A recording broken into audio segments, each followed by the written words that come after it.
नमस्कार, मैं नरेश कुमार जेठिया आप सभी का ई लेक्चर में हार्दिक स्वागत करता हूं।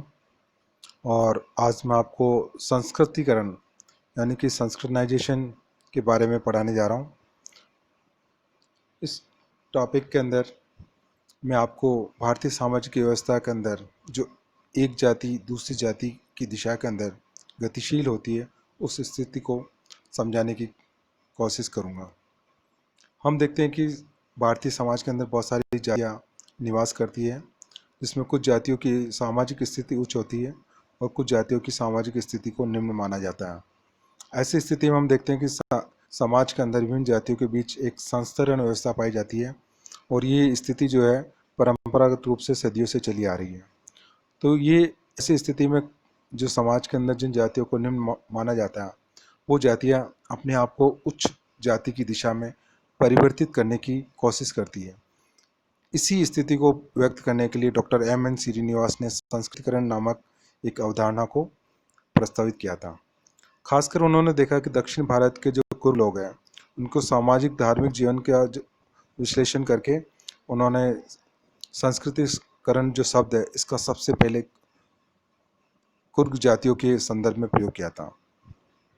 और उसके आधार पर उन्होंने समाज के अंदर दूसरी जो जातियाँ हैं, संपूर्ण सामाजिक व्यवस्था है, उसमें इस अवधारणा को प्रयोग किया और ये समझाने का प्रयास किया कि किस तरह भारतीय सामाजिक व्यवस्था के अंदर निम्न जातियाँ अपने से उच्च जातियों की दिशा के अंदर परिवर्तित होती रहती है और यही स्थिति समाज के अंदर संस्कृतिकरण की स्थिति कहलाती है।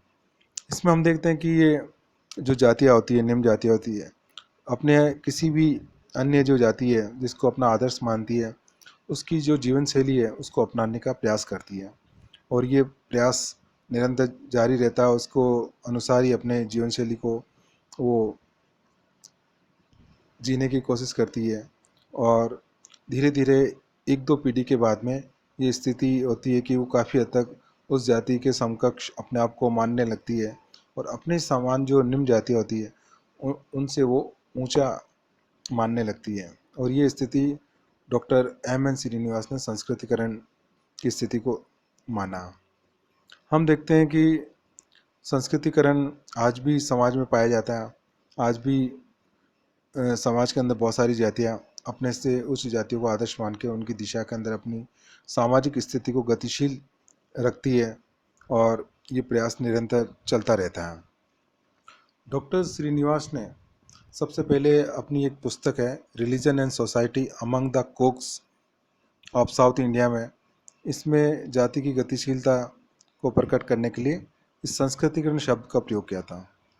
आपने जाति प्रथा की उस कठोर प्रणाली से काफ़ी दूर, जिसमें प्रत्येक घटक की जाति की स्थिति हमेशा के लिए निश्चित कर दी जाती है, उस स्थिति को प्रकट करने का प्रयास किया।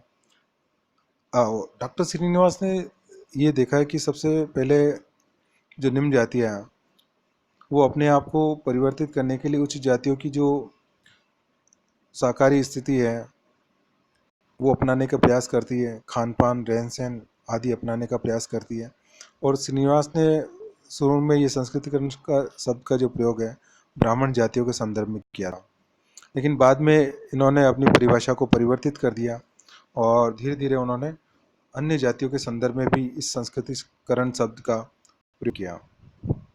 तो संस्कृतिकरण बहुत ही आसान शब्दों में हम ये कह सकते हैं कि जब निम्न जाति किसी भी उच्च जाति की दिशा में अपनी संस्कृति को परिवर्तित करने का प्रयास करती है और उसकी जीवन शैली को अपनाती है, उनके रहन सहन खान पान आदि को अपनाती है, तो ये प्रक्रिया जब निरंतर एक दो पीढ़ी तक चलती है और उसके बाद में जो ये निम्न जाति है वो अपने दावा करने लगती है कि अपनी प्रतिष्ठा को लेकर, अपनी सामाजिक स्थिति को लेकर, वो जब उच्च जाति द्वारा उसको काफ़ी हद तक मान्यता प्रदान कर दी जाती है, तो ऐसी स्थिति को हम संस्कृतिकरण कहते हैं। अब हम बात करते हैं संस्कृतिकरण की विशेषताओं के बारे में। सबसे पहले है संस्कृतिकरण का संबंध जो है, ये सारी विशेषता जो है डॉक्टर एम.एन. श्रीनिवास द्वारा दी गई है। Doctor M.N.. श्रीनिवास के अनुसार संस्कृतिकरण का जो संबंध है वो निम्न जातियों से है, यानी कि जब भी संस्कृतिकरण की बात आती है तो हमेशा ये माना जाता है कि जो निम्न जातियाँ हैं उन्हीं में संस्कृतिकरण होता है। कोई भी उच्च जाति निम्न जाति की तरफ अगर परिवर्तित होती है या जानबूझकर या अनजान में, तो वो संस्कृतिकरण की प्रक्रिया नहीं कहलाती है, बल्कि निम्न जाति द्वारा उच्च जाति की दिशा में अपनी स्थिति को परिवर्तित करने की प्रक्रिया, उसी को संस्कृतिकरण हम कहते हैं। तो इसका संबंध हमेशा निम्न जातियों से होता है, जो अपने से उच्च या अधिक जातियों की प्रथाओं, परंपराओं, उनके देवी देवता जीवन शैली को अपनाकर अपने जातीय संस्तरण को ऊंचा उठाने का प्रयास करती है। नेक्स्ट है कि संस्कृतिकरण जो है वो सामाजिक गतिशीलता को प्रकट करने वाली प्रक्रिया है। इसमें हम देखते हैं कि ये एक जाति व्यवस्था के अंदर एक पदमूलक परिवर्तन है, न कि संरचनात्मक परिवर्तन। यानी कि इसके अंदर जाति की जो सामाजिक स्थिति है, उसकी जाति की जो सामाजिक परिस्थिति है उसके अंदर परिवर्तन होता है, और ये धीरे धीरे अपनी व्यवस्था के अनुसार, अपने प्रयासों के अनुसार अपने पद को परिवर्तित करती रहती है। और ये काफ़ी हद तक दिखाई नहीं देता, लेकिन फिर भी ये जाति जो इसके बारे में सक्रिय है, जागरूक है, वो अपने परिवर्तन को महसूस करती है, और ये प्रक्रिया निरंतर चलती रहती है। नेक्स्ट है संस्कृतिकरण जो है न केवल हिंदू जातियों तक सीमित है, बल्कि बहुत सारी तो दूसरी जनजातियाँ हैं, या जिनको हम अर्ध जनजातियाँ कहते हैं, उनमें भी ये संस्कृतिकरण की जो प्रक्रिया पाई जाती है। हम देखते हैं कि जैसे पश्चिम भारत के जो भील है, या मध्य भारत के गोंडा जनजाति है, ओराव है, या हिमालय के पहाड़ी लोग हैं, इन लोगों में भी अपनी जो जीवन पद्धति है उसको परिवर्तित करने का प्रयास किया जाता है, और दूसरी जो उच्च जनजातियाँ हैं उनकी दिशा में अपने आप को परिवर्तित करने का प्रयास करते हैं। तो ये केवल हिंदू जातियों तक सीमित हम इसको नहीं कह सकते हैं। फिर नेक्स्ट अगर हम बात करें तो संस्कृतिकरण की जो प्रक्रिया है उसका संबंध किसी एक व्यक्ति और परिवार से नहीं होता, बल्कि संपूर्ण समूह से होता है। यानी कि जब कोई व्यक्ति या परिवार अपनी स्थिति को परिवर्तित करता है तो हम उससे संस्कृतिकरण नहीं कहेंगे, बल्कि एक बहुत बड़ा समूह जब एक साथ मिलकर अपनी स्थिति को परिवर्तित करता है तो उसी को हम संस्कृतिकरण कहेंगे। और इसी के अंदर हम अगर इसी विशेषताओं का नेक्स्ट बात करें तो संस्कृतिकरण के बहुत सारे आदर्श होते हैं।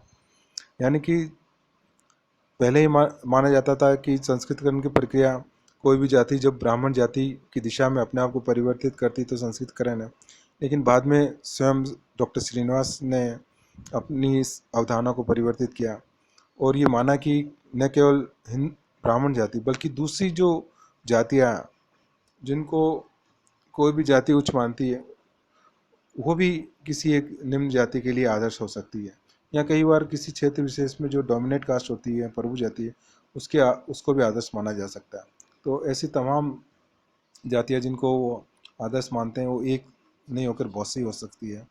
ये सारी जातियाँ संस्कृतिकरण के लिए उनके लिए एक मार्गदर्शक या उनके लिए एक ना प्रेरणा का कारण बनती है, और उनके वो रीति रिवाजों, प्रथाओं, खान पान, जीवन शैली को अपनाकर अपनी स्थिति को परिवर्तित करती है।